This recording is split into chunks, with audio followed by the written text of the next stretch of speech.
I'm Andrew from Cracka Wines, and today we've got a special guest on the lovely Cracka Couches with Alex Head from Head Wines, the head on the front of the label here. That is correct. That is my last name. So we've got two wines here. We've got, and nice and easy, we've got a blonde and a brunette. Now, can I ask something? Do you prefer blondes or brunettes? Gentleman never tells. That's the right answer. Yeah, well, blondes and brunettes. I suppose my mum's a blonde and my sister's a brunette, okay. So I can never really say that I prefer one or the other.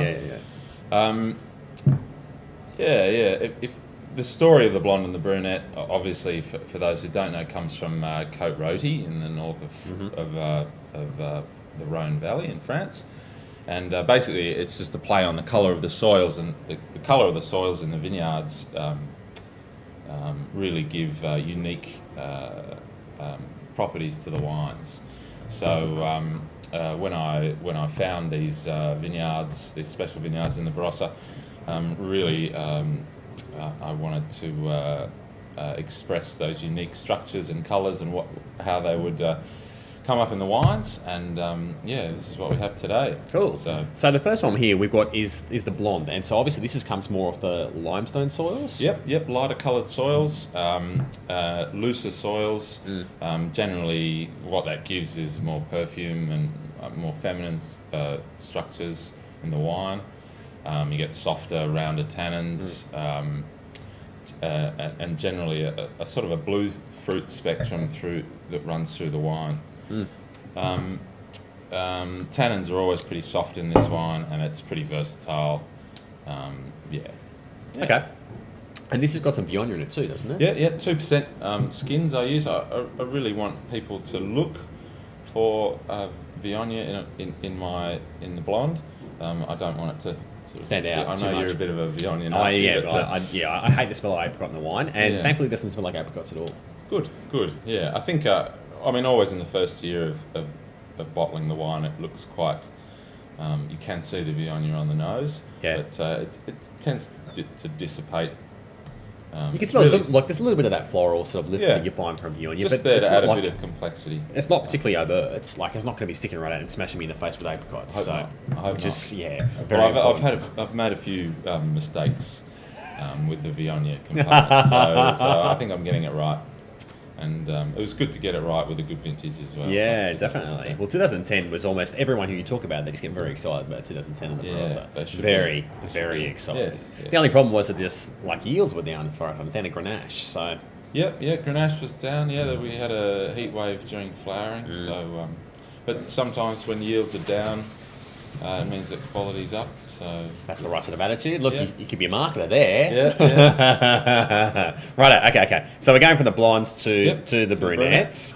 Now, I've actually got a confession to make that I actually prefer redheads. So I'm going to be completely out of step here with all the rest of these. So, but that's okay. Look.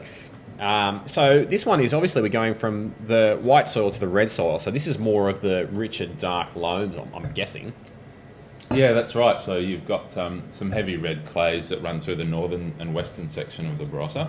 Which is quite a classic sort of thing for the Barossa too. Particularly the northern western side. A lot of the growers and producers call it Grange country.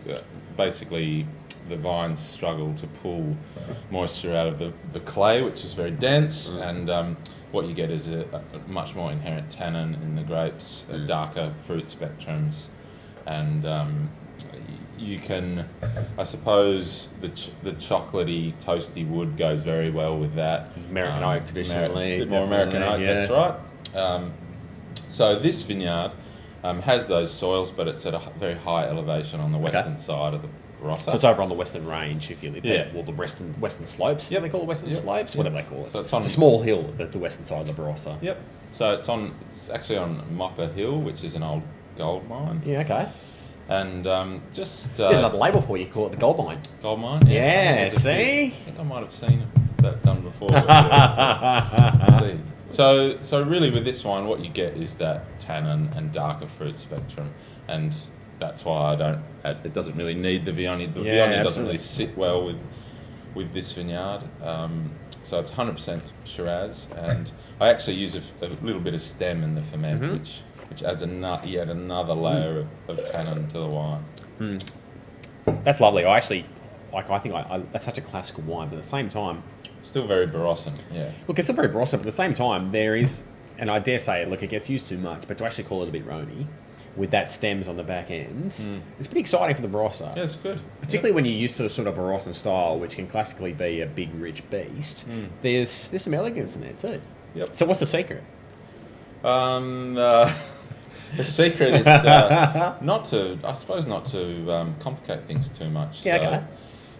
Kiss philosophy all the way. Yeah, just work a bit harder in the vineyards, get the yields down a bit, so you can get the ripeness pretty early. Or pick early. Don't extract too hard, and don't use too much oak to bolster the wine's tannin. So just work with the fruit tannin and work with the stem tannin, and just I guess less is more. Less is more. I like that. Well, on that note, I'm going to settle down with my lovely brunettes here. Me too. Enjoy the rest of it. Cheers. Cheers.